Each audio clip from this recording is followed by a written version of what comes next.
రకం కంటెంట్తో మళ్ళీ మీ ముందుకు నా అన్వేషణ. అమ్మాయిల ఫ్రీడమ్ గురించి ఈసారి. మరి అమ్మాయిల ఫ్రీడమ్ గురించి మాట్లాడే రైట్ వీడికి ఉందా అని అంటే బహుశా 99% లేదు 100కి.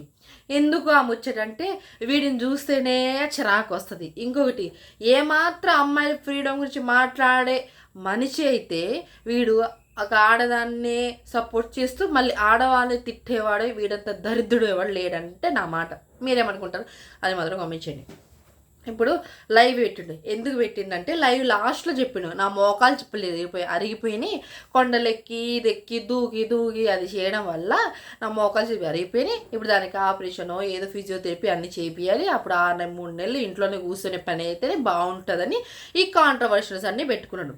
సరే పెట్టుకున్నాడు కదా, సరే నేను కావాలని చేయలేదు నాకు క్షమించని అన్న పనికి మాలినోడు మళ్ళీ నేను కాంట్రవర్సీ వల్ల వీడు ఎవడా దరిద్రుడు అని చూడడానికి అందరు జనాలు ఎగబడి చూడడం వల్ల ఆ సీతమ్మ తిట్టడం వల్ల ఈయనకి లక్ష్మీదేవి ఇంటికి వచ్చిందంటే ఆ ఏ రూపంలో 8 లక్షల రూపంలో ఇంటికి వచ్చింది. దాంట్లో నేను 2 లక్షలు బొక్క పెట్టుకొని నా ఐఫోన్ తీసుకున్నాను అని గర్వంగా చెప్పుకుంటున్నాడు. అంటే బహుశా నేను ఒకటి చెప్తాను, కాంట్రవర్సీ నీ మొక్కలు చిప్పై అరిగిపోయినందు పెట్టుకున్నావా, లేకపోతే శివాజీ గారు అమ్మాయిల్ని నెగిటివ్గా మాట్లాడుతుందని పెట్టుకున్నావా? అయినా తుత్తు కాదయ్యా, మంచిగా ప్రాపర్గా మంచిగా మాట్లాడు. ఎలా మాట్లాడు? బేసిక్గా నా మోతకులు చెప్పులు ఆగిపోయినాయి, 6-3 నెలలు ఇంట్లో కూర్చోవాల్సి వస్తుంది. సరే వదిలేద్దాం, మోకాలు చెప్పి అరిగిపోయినాయి, మొత్తానికి పోయినా బాధలేదు, జనాలు ఫుల్ ఖుషి అవుతున్నారు. నువ్వు చేసిన పాపాలకి ఆ మోకాలు చెప్ప ఈ వయసులో మోకాలు చిప్పులు అరిగిపోయినాయి అంటే నువ్వు ఏమేం ఘనకార్యాలు చేసినావో దానివల్ల నీకు తగిలింది అనుకోండి, ఏదో ఒక శాపం రూపం తగిలింది, దెబ్బ కరిగిపోయినాయి. ఓకే, లక్ష్మీదేవి ఎంతున్నా సరే ఆరోగ్యం ముఖ్యం. నీకు ఆరోగ్యమే దెబ్బతిన్నప్పుడు ఇంక నేను ఎవరు నిన్ను పెళ్లి చేసుకునేది? ఇది నేను చెప్పాలి. ఇంకొకటి, లైవ్లో అందరూ ఒక మాట్లాడు, ఈయనకి ఎప్పుడు వెనకాల భజన కొడుతూ ఉండాలి, భజన రాజలాగా భజన కొట్టే వాళ్ళు ఉంటేనే వాళ్ళతో ఎక్కువసేపు లైవ్లో మాట్లాడతాడు. లేకపోతే కట్ నెక్స్ట్ అంటాడు. నెక్స్ట్ అనడానికి అసలు నువ్వు ఎందుకు లైవ్ పెట్టుకున్నది? అడుగుతున్నాను, ఎందుకు లైవ్ పెట్టుకున్నావు నువ్వు? ఓకే, పెట్టుకున్నావు. ఇప్పుడు రెస్పెక్ట్ ఇవ్వాలి కదా. మరి అమ్మాయిల ఫ్రీడమ్ గురించి మాట్లాడే నువ్వు ఒక అమ్మాయి వాళ్ళు ఇప్పుడు ఏ స్థాయిలో ఉన్నారు ఏమో, అంటే నీతో మాట్లాడడానికి కూడా స్థాయి ఉండాలి, రిచ్ ఉండాలి, నీకు సెల్ఫ్ డబ్బా కొట్టాలి. అలాంటి వాళ్ళు ఉంటేనే నువ్వు మాట్లాడుతావు, అంతే కదా. ఇప్పుడు రేకులో ఏదో ఇల్లు, వాళ్ళ ఇల్లు, ఆ పిల్ల కాల్ చేసినప్పుడు మంచిగా మాట్లాడు కదా, అదేంటి షెడ్ లాగుంది ఏంటది అంటే మా ఇల్లు అండి ఇది అని అంది. మీ ఇల్లు ఏం పని చేస్తారు మీరు? ఇలా అన్నాం అవసరం అయితే. మీరు సీతమ్మ తిట్టారు కదండి అని అంటే ఇక కట్ చేసి నెక్స్ట్ 10 రూపాయల ఆర్టిస్టులు అందరూ వచ్చేస్తారు. ఎక్కడ ఖాళీగా ఉందేమో టీవీ షోలో పోయి కూర్చొని మాట్లాడుకుంటే అంటే 10 రూపాయల ఆర్టిస్టులు అంటే ఆడవాళ్ళందరూ 10 రూపాయల ఆర్టిస్ట్ అని నీతో మాట్లాడే వాళ్ళందరూ.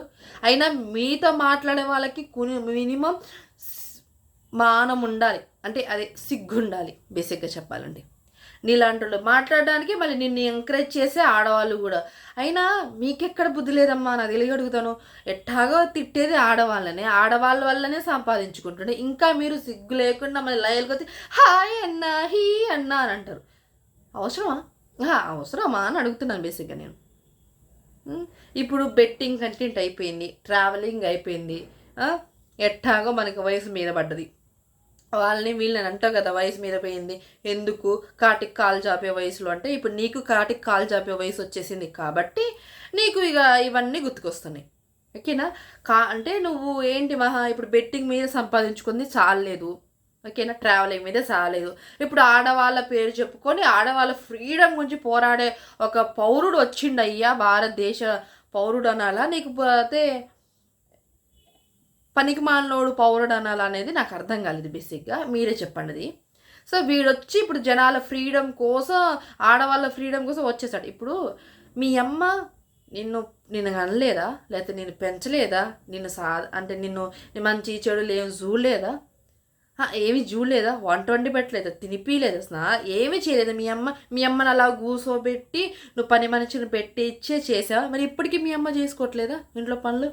అంటే అబ్బాయిలకి ఇప్పుడు నెగిటివ్, ఆడవాళ్ళకి నువ్వు ఏదో గొప్పగా ఏదో చేసేస్తున్నావు, ఆడవాళ్ళకి ఫ్రీడమ్ తెచ్చేస్తున్నా, ఎర్రి మొహంలాగా నీకు వస్తుంది హా అని ఎగిలిస్తున్నారు. నిజంగా నాకు ఆ లైవ్ ఎప్పుడైందో నాకు తెలియదులే కానీ నిజంగా ఈసారి లైవ్లో గ్యారంటీగా యాడ్ అవ్వడానికి ట్రై చేస్తాను. నాకు తెలియదు అసలు ఆ లైవ్ ఎక్కడ వస్తుంది ఏంటి కూడా నాకు బేసిక్గా తెలియదు. మనం ఫాలో అవ్వట్లేదు కదా, అన్ఫాలో చేసేసి ఆ మనిషిని కాబట్టి. బట్ అలాంటి ఛాన్స్ వస్తే ఆయన మనతో మాట్లాడడు. ఎందుకంటే ఆయనకి భజన చేసే వాళ్ళు ఉండాలి. మనం వాళ్ళకల్లా భజన చేయం కదా, నెగిటివ్గా మాట్లాడతాం కాబట్టి మనలాంటి వాళ్ళతో మాట్లాడు.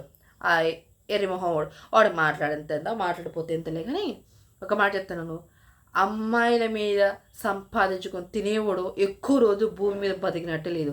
నువ్వు ఆడవాళ్ళని తింటావు, ఆడవాళ్ళ మీద సంపాదించుకుంటే తినడానికి కూడా మినిమం కూసంత ఉండాల. ఓకేనా? ముందు మీ అమ్మని కూర్చోబెట్టేసి ఇంట్లో వంట వండడానికి, వాకలు చిమ్మడానికి, ఈ చిమ్మడానికి, ఆ చిమ్మడానికి పనులను పెట్టు. ఆ తర్వాత ఆడవాళ్ళ ఫ్రీడమ్ గురించి మాట్లాడదు. వచ్చాడయ్యా మహాత్ముడు పొట్టినా కొడుకు అని అంటున్నారు జనాలు. నేను అనట్లేదు, జనాలు అంటున్నారు. ఓకే, ఇది నేను చెప్పాలనుకున్నది. ఇంకా లైవ్లో యాడ్ అవుతాం, మేము మాట్లాడతాం, మేము ఈగిలిస్తాం, మేము హాయ్ అన్న అంటాం. వాళ్ళు మన స్థాయిని బట్టి మన వెనకాల బ్యాక్గ్రౌండ్ చూసే వాడు 4 ముక్కలు మాట్లాడుతుండే కానీ అయినా ఆ ఎర్రిమొహం వాడితో మీకేం మాట్లాడు. ఆ ఒక నత్తేసుకొని తుత్త అంటాడు. వాడి డబ్బా వాడే కొట్టుకుంటాడు, మీ డబ్బాలు మీరు కొట్టుకోకండి అడికెళ్ళి. కానీ ఆయన డబ్బా కొట్టుకోవడానికి మీలాంటి ఎర్రిమొహంలో ఒక 10 మందిని పిక్ చేసుకొని చక్కగా పెట్టేసి మాట్లాడుతుండు. సిగ్గుండాలి మీకైనా కనీసం మాట్లాడడానికి. తెలుగు వాళ్ళే కదా, మీకు లేదు. మీకు ఎంత చెప్పినా ఏం సుఖం, ఏం లాభం, మనకి ఎందుకులే అని అనుకొని ఎవడి పని వాళ్ళు చూసుకుంటే కుదరదు కదా. అది వీడెవడు అసలు నాకు తెలియకూడదు. వీడెవడు అమ్మాయిల ఫ్రీడమ్ గురించి మాట్లాడడానికి? అసలు వీడెవడు? నా అభిప్రాయం. మీరేమంటారు కామెంట్ చేయండి. ఇది నీకు ఒక దండం రా. తమ్ముళ్ళకి ఫోటో పెడతాను.